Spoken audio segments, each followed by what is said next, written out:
안녕하세요, 여러분. 수학마더 장연희입니다. 오늘은 초등 수학은 사고력이다 라는 책 중에 소제목 물과 불은 가리고 살자라는 이야기로 시작해 보고자 합니다. 자, 여러분들 물자를 보십시다. 물이잖아요. 그러면은 물을 머릿속으로 상상할 수 있죠. 근데 여기다가 조금만 꼭지를 올려 볼까요? 그러면은 전혀 반대인 불이 되는 거죠. 이것처럼 이것은 물과 불이 중요하다, 물과 불은 반대다, 이런 말을 하고자 하는 게 아니라 제가 그냥 물과 불이 상당히 반대적인 요소인데도 기호로 따지면 큰 차이가 없다는 거예요. 그러니까 기호의 중요성에 대해서 이야기하고자 보기를 든 것이 물과 불일 따름이에요. 자, 5에다가 2를 빼자 할 수도 있죠. 근데 더하자 하는 것은 빼기에서 굉장한 기호가 변하는 게 아니라 이렇게 되는 거죠. 근데 이거는 그게 뭐 그렇게 대단한 것이라고 이렇게 하지만 처음에 이걸 가만히 생각하면은 작은 기호의 차이에서 뜻이 전혀 다른 걸로 바뀌는 것을 수학 시간에 기호를 통해서 애들이 경험하는 게 좋다는 거죠.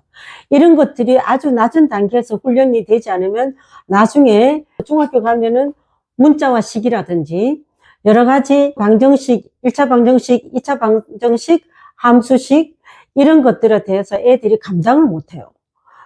그러나 반대로 작은 데서부터 예민하고 섬세하고 꼼꼼하고 심지어 치열하게까지 까탈스러울 정도로 정확하게 훈련된 아이들은 조금씩 높아지는 데 대해서 거부 반응 없이 받아들입니다.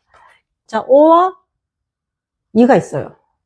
이걸 잡고요, 45도만 틀어보면 어떻게 되겠습니까? 똑같은 건데도 이렇게 된다는 거죠. 단지 45도 각도만 바뀌었다는 거죠. 이런 걸 통해서 우리는 애들이 뭘 느끼는가 하면은, 아, 이거 작은 거라도 정확하게 써야 되는구나. 그리고 기호는 새로 만들어내려고 굉장히 복잡할 것도 없이 조금만 바꾸면은 아주 편리하구나. 이런 두 가지 기능성을 느끼게 되는 거죠. 그래서 제가 물과 불은 구별하고 살자, 이런 소제목을 달아봤을 따름이죠. 요렇게 해서 말이죠, 중학년쯤 돼 가면은 애들을 괴롭히는 게 미터가 있고요, 제곱 센티미터가 있고 세제곱 센티미터가 있어요. 애들이 여기에 대해서 보면은 한꺼번에 다루는 게 좋아요. 심지어는 제곱이라는 걸 모르는 아이일지라도, 얘들아 지금은 센티미터를 쓰지만 나중에 넓이를 말할 때는 요거를 이용해서 조그마한 이에만 뒤통수에 딱 갖다 붙이면 전혀 다른 것을 할 수 있단다, 그거 나중에 배우게 돼, 이렇게 언질만 줘도 돼요. 그렇다면 거기에 준해서 이거는 또 다른 내용이겠지, 이렇게 좀 교사가 정리를 할 필요가 있어요. 이런 거를 쓰는데 그냥 우리는 뭐 센티미터는 길이고 이거는 넓이고 이거는 부피니까 우리에게는 굉장히 익숙하지만 애들 입장에는 이것이 처음 배우는 거잖아요. 그리고 심지어는 이거 조그만하게 쓰기 때문에 사람이 본능적으로 작게 쓰는 거는 무시해도 좋지 않을까 하는 본능적인 감정을 일으킨다는 거예요. 우리가 빵 부스러기는 빵인데도 부스러기가 되면 버리잖아요.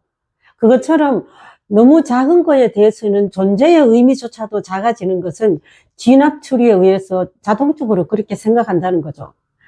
그거는 자연 발생적인 거고 기호는 그렇지 않다는 것을 강력하게 지도하실 필요가 있다는 거예요. 그래서 이거는 길이다, 이거는 넓이다, 이거는 부피다. 그런데 길이에서 쓰는 cm이라는 이 문자는 그대로 갖다 쓴다. 거기다가 작은 변화만 가지고도 전혀 다른 것들을 나타낸다. 이것이 수학의 간결성 또는 수학의 경제성, 수학의 묘미, 이런 게 있단다. 이렇게 해서 길이, 넓이, 부피를 가르치기는 하지만 이 과정 중에서도 수학 자체가 가지고 있는 굉장히 가치로운 것, 즐거운 것, 명쾌한 것, 또 깔끔한 것, 또 반전. 그렇지만 전혀 흐름에 거스르지 않고 너무 자연스럽고 설득이 되는 어떤 논리력, 이런 것들이 동시에 지도가 되면은 애들이 수학을 굉장히 좋아합니다. 그래서 말은 물과 불이지만 오늘은 기호의 묘미 또는 기호의 중요성, 그렇다면은 기호를 잘못 쓰면은 큰 차이가 난다는 것까지 한꺼번에 지도를 할 수 있다는 거죠. 그래서 오늘은 기호의 중요성에 대해서 이야기해 봤습니다. 감사합니다.